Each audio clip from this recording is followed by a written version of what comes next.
নতুন স্কুটার কেনার পর এটাতে কি কি ধরনের মডিফিকেশন করা যায়, কি কি নতুন অ্যাক্সেসরিজ লাগানো যায়, এটা নিয়ে অনেকেই পাজল হয়ে যায়। বাজারে তো আসলে অনেক ধরনের মডিফিকেশন অ্যাভেলেবেল থাকে, বিভিন্ন ধরনের অ্যাক্সেসরিজ থাকে যেগুলো নতুন স্কুটারে ইনস্টল করা যায়। তো 125 সিসির একটা স্কুটার বা এর নিচের যে সমস্ত স্কুটার আছে, এই সমস্ত স্কুটারের ক্ষেত্রে আমার যেটা মনে হয় শুধুমাত্র বেসিক যে সমস্ত জিনিসপত্রগুলো ইনস্টল করা দরকার সেগুলোই ইনস্টল করা উচিত। বিসমিল্লাহির রহমানির রহিম। আজকে অনেকদিন পর ক্যামেরাটা অন করলাম। আসলে অনেক কিছু নিয়ে কথা বলার ইচ্ছা থাকলেও সময় স্বল্পতার কারণে আসলে দেখা যায় শেষ পর্যন্ত ভিডিও বানানো সম্ভব হয় না। একটা নতুন স্কুটার কেনার পরে এটাতে কি কি ধরনের মডিফিকেশন করা যায়, কি কি নতুন অ্যাক্সেসরিজ লাগানো যায়, এটা নিয়ে অনেকেই পাজল হয়ে যায়। বাজারে তো আসলে অনেক ধরনের মডিফিকেশন অ্যাভেলেবেল থাকে, বিভিন্ন ধরনের অ্যাক্সেসরিজ থাকে যেগুলো নতুন স্কুটারে ইনস্টল করা যায়। আর মডিফিকেশনের যে দোকানগুলো আছে এগুলাতে গেলে তো খালি এক একটা রঙা জিনিস দেখাইতেই থাকে। তো যার কারণে মনে হয় এটা লাগাই ওইটা লাগাই, ওইভাবে একটু মডিফাই করি ওইভাবে একটু মডিফাই করি। আর একটু হায়ার সিসি স্কুটার হলে তো কোনো কথাই নাই, মডিফিকেশনের কোনো শেষ নাই। মডিফিকেশন করতে করতেই কয়েক হাজার টাকা পকেট থেকে গায়েব হয়ে যায়। এরপরেও আরও মডিফিকেশন করার ইচ্ছা হয়। তো আমিও স্কুটার কেনার পরে এরকম দ্বিধাদ্বন্দ্বে পড়ছিলাম যে কোনটা করব, কোনটা কিনবো, কোনটা লাগাবো। পরে অবশ্য চিন্তা করলাম যে একটা 25 সিসির একটা স্কুটার, এটার মধ্যে আসলে এত মডিফিকেশন করে লাভ নাই। যদি খুব বেশি হায়ার সিসির একটা স্কুটার হইতো তাহলে না হয় মডিফিকেশন করে দেখানোর একটা ব্যাপার ছিল। তো 125 সিসির একটা স্কুটার বা এর নিচের যে সমস্ত স্কুটার আছে, এই সমস্ত স্কুটারের ক্ষেত্রে আমার যেটা মনে হয় শুধুমাত্র বেসিক যে সমস্ত জিনিসপত্রগুলো ইনস্টল করা দরকার সেগুলোই ইনস্টল করা উচিত। আসেন তাহলে আজকে বলি একটা নতুন স্কুটার কেনার পরে ন্যূনতম কোন কোন মডিফিকেশনগুলো অবশ্যই করা উচিত। আমি যেহেতু মফস্বল এলাকায় থাকি, মফস্বল এলাকায় অটো নামক টেসলার অত্যাচার অনেক বেশি। সবার প্রথমেই আমার যে জিনিসটা মাথায় আসে যে ভাই স্কুটারটাকে এইসব টেসলার হাত থেকে বাঁচাইতে হবে।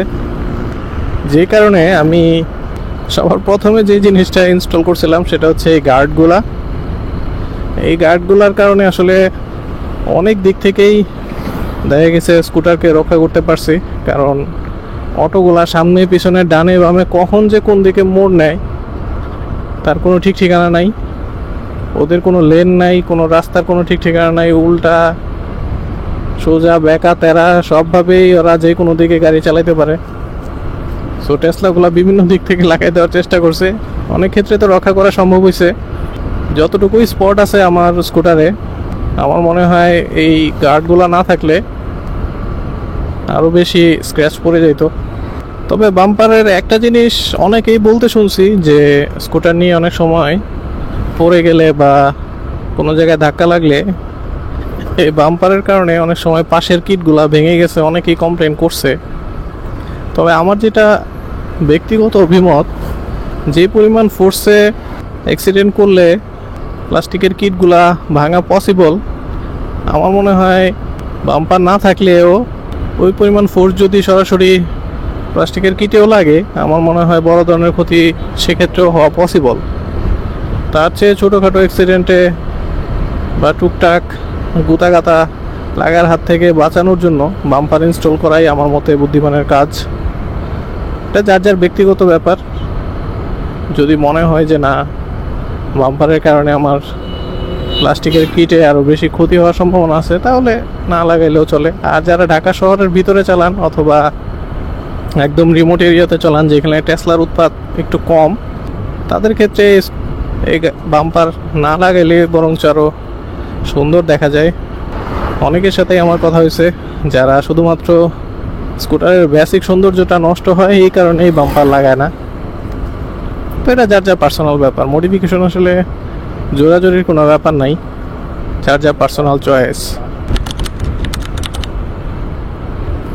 দ্বিতীয় যে জিনিসটা আমি নেসেসারি মনে করছিলাম সেটা হচ্ছে ফিমেল ফুটরেস্ট।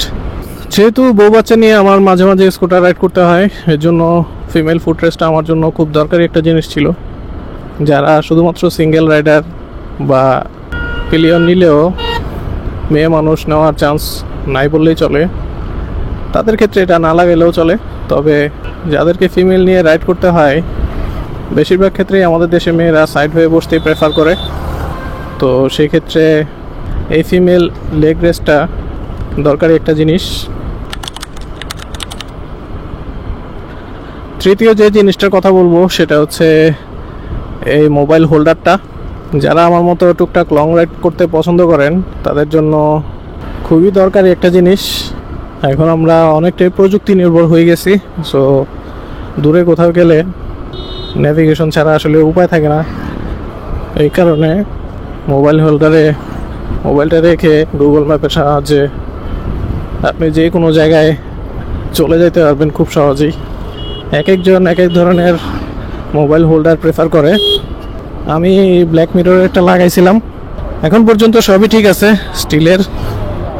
কখনো এটা কাজের ক্ষেত্রে বিফলতা দেখায় নাই এই পর্যন্ত। যদিও আমি খুব বেশি যে ইউজ করি তা না, যখনই লং রাইডে যাই বা একা কোনো জায়গায় যাই, রাস্তা খোঁজার কাজে এটা আমাকে খুব হেল্প করে। আমার মতে যাদেরই লিমিটেড ডিস্টেন্সের বাইরে যাওয়ার অভ্যাস আছে তাদের এটা থাকা অত্যন্ত জরুরি একটা জিনিস। কথা বলতে বলতে চলে আসলাম এক্সপ্রেসওয়েতে। আর এক্সপ্রেসওয়েতে আসার পরই যে জিনিসটা মনে পড়লো সেটা হচ্ছে ফগ লাইট। যারা আমার মতো টুকটাক লং রাইড করতে পছন্দ করেন অথবা যাদেরকে প্রায়শই হচ্ছে ঢাকার বাইরে একটু দূর দূরান্তে যাইতে হয়, রাত্রেবেলা গাড়ি চালানোর জন্য সব স্কুটারের ক্ষেত্রে দেখবেন যে হাইওয়েতে রাইডের জন্য স্কুটারের লাইটিং পারফেক্ট না। তাই হাইওয়েতে রাইড করার জন্য ফগ লাইট ইনস্টল করা খুবই জরুরি একটা জিনিস। কারণ আগে হচ্ছে জীবন, পুলিশ মামলা দিল কি দিল না ওটা পরের ব্যাপার। যাদের হাইওয়েতে রাইড করতে হয় না, শুধুমাত্র বাসা টু অফিস অথবা টুকটাক এদিক সেদিক ঢাকার ভিতরেই অথবা খুব অল্প দূরত্বে রাইড করতে হয়, রাতে খুব একটা রাইড করতে হয় না, তাদের জন্য ফগ লাইট ম্যান্ডেটরি না। তবে যাদেরকে হাইওয়েতে রাইড করতেই হয় তাদের জন্য ফগ লাইটটা আমি বলবো অবশ্যই ম্যান্ডেটরি। ফগ লাইট নিয়ে কথা বললে আসলে যে জিনিসটা নিয়ে কথা বলতে হয় সেটা হচ্ছে ব্যাটারির উপরে প্রেশার পড়ে কিনা, তার কাটতে হয় কিনা। আমার জানা মতে ফগ লাইট লাগানোর জন্য কোনো তার কাটাকাটির কোনো ব্যাপার স্যাপার নাই, ডাইরেক্ট ব্যাটারি থেকে লাইন দেওয়া যায়। আর ব্যাটারির উপরে এফেক্ট পড়ে কিনা সেটার অ্যান্সার দেওয়ার জন্য আমি আমার যেই স্টক ব্যাটারিটা ছিল সেই ব্যাটারিটা প্রায় 2.5 বছর ইউজ করছি। প্রায় 45,000 কিলো চলার পর তারপরে গিয়ে আমি আমার ব্যাটারিটা চেঞ্জ করছি। তবে যে সমস্ত ফগ লাইটের সাথে রিলে করা থাকে না, অবশ্যই রিলে করে নিতে হবে আগে, তারপরে ইউজ করতে হবে, নাহলে অবশ্যই ব্যাটারির উপর একটা এফেক্টও পড়বেই। আরেকটা জিনিস সব স্কুটারের জন্যই আমার কাছে ম্যান্ডেটরি মনে হয়, সেটা হচ্ছে এই ব্লাইন্ড স্পট মিররটা।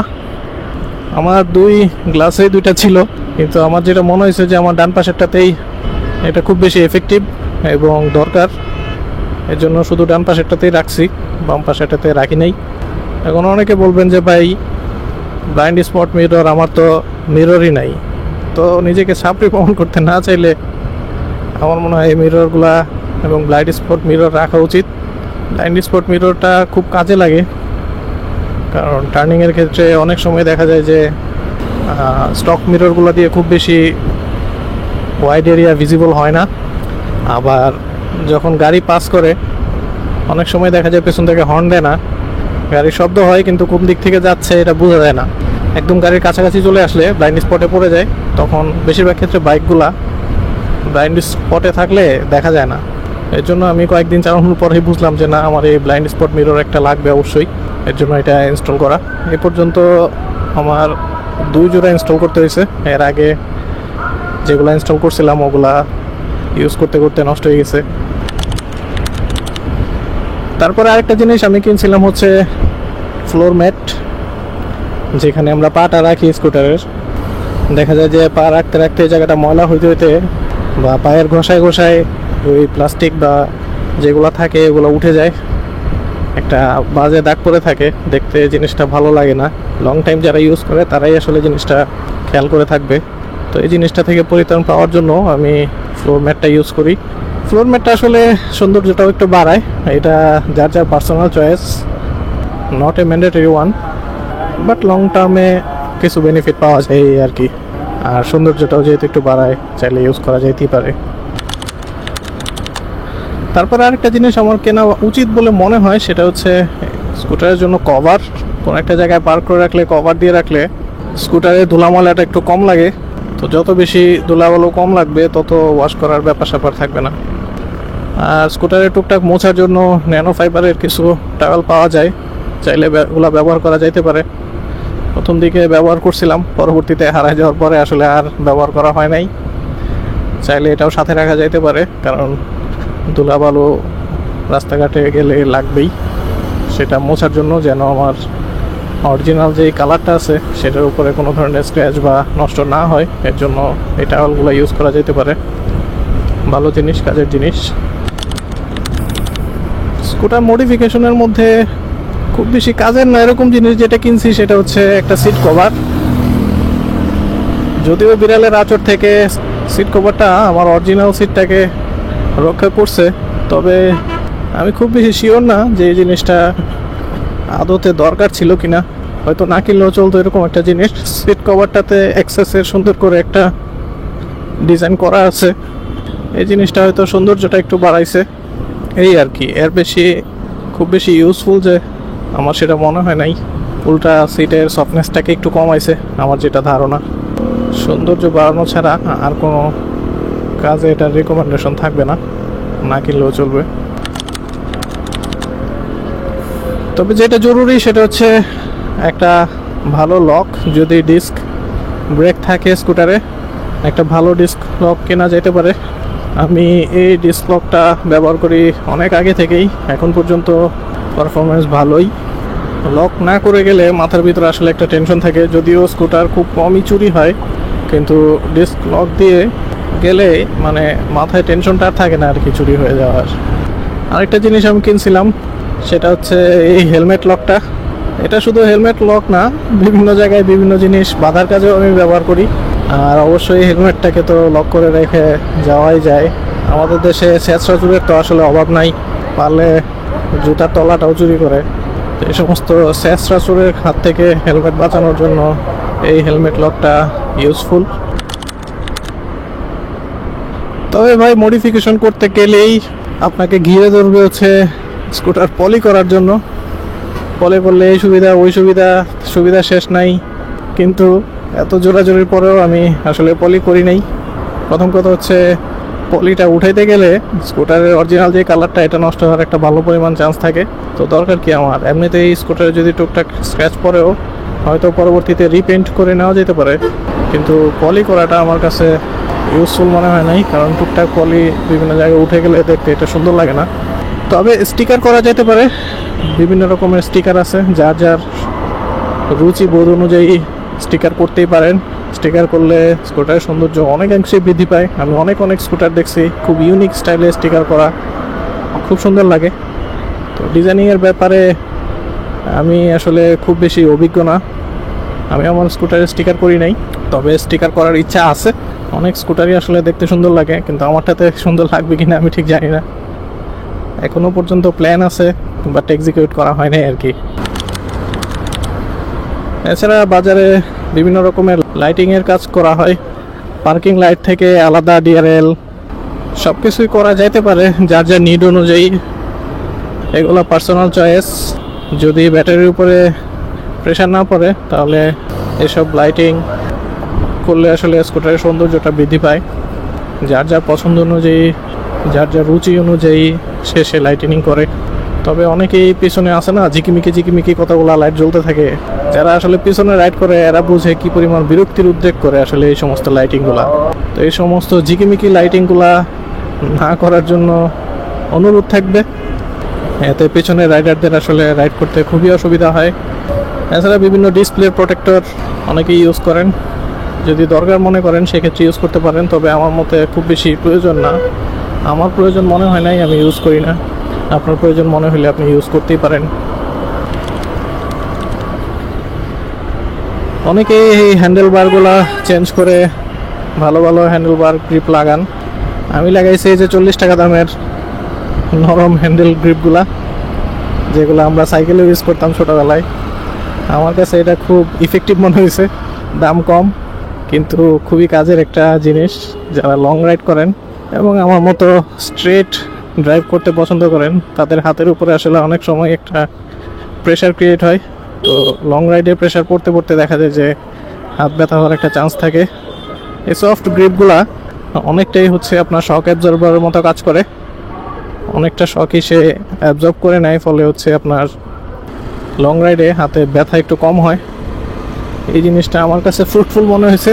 তবে এটা যে যেইভাবে পারে মডিফাইড করে নেয়, কারণ স্টক যেই হ্যান্ডেলবারটা থাকে এটা খুব শক্ত, এটা ইউজ করলে অনেক সময় লং রাইডে হাতে ব্যথা হয় হাতের তালুতে।